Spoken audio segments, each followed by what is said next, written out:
Now in the days of Ahasuerus, he who reigned from India even to Ethiopia, over 127 provinces. In those days, when the king sat on the throne of his kingdom, after these things, when the wrath of the king was pacified, they sought for beautiful young virgins, and Esther was taken into the king's house. Esther didn't reveal her people nor her relatives, for Mordecai had commanded her that she should not make it known.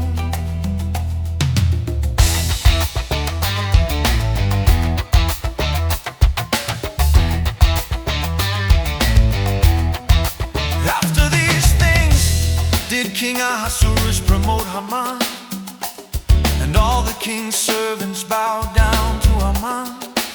But Mordecai didn't bow down, nor pay him homage. Then Haman sought to destroy all the Jews who were throughout the whole kingdom of Ahasuerus, even the people of Mordecai.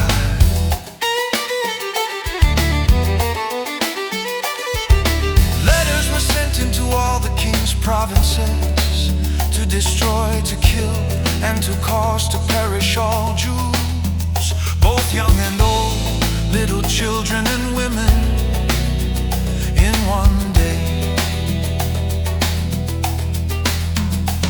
When Mordecai perceived all that was done, Mordecai tore his clothes. Then Mordecai told them to answer Esther, "Don't think to yourself that you will escape in the king's house more than all the Jews.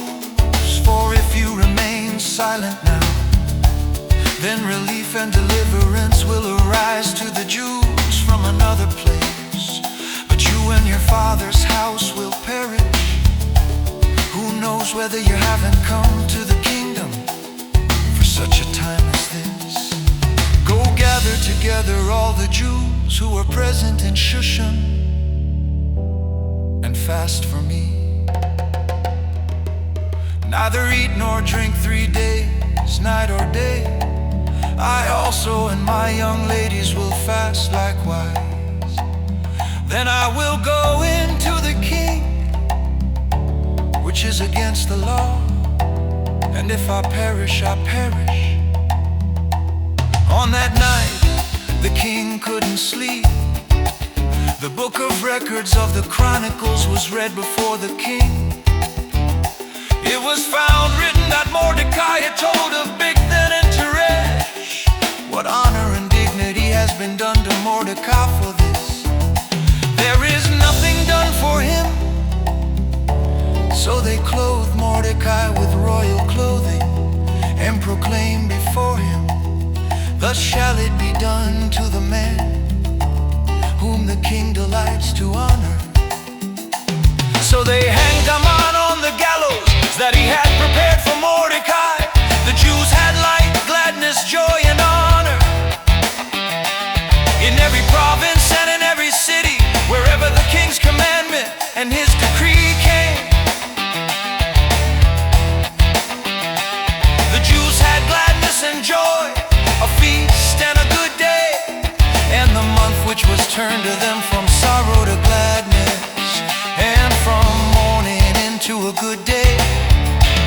Therefore they called these days Purim.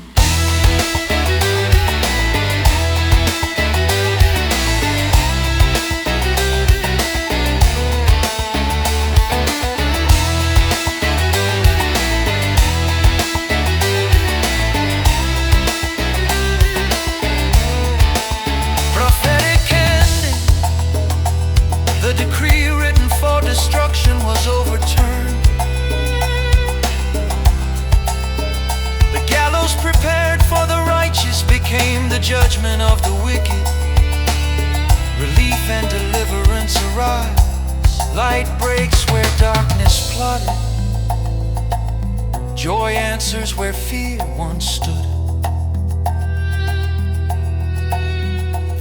Lord turns mourning into a good day. What was written against you shall not stand. For such a time as this you have come, and the night the end he chose will become the night the king cannot sleep. The book will be open, your name will be read, honor will be released. The month of sorrow shall be turned from mourning into a good day.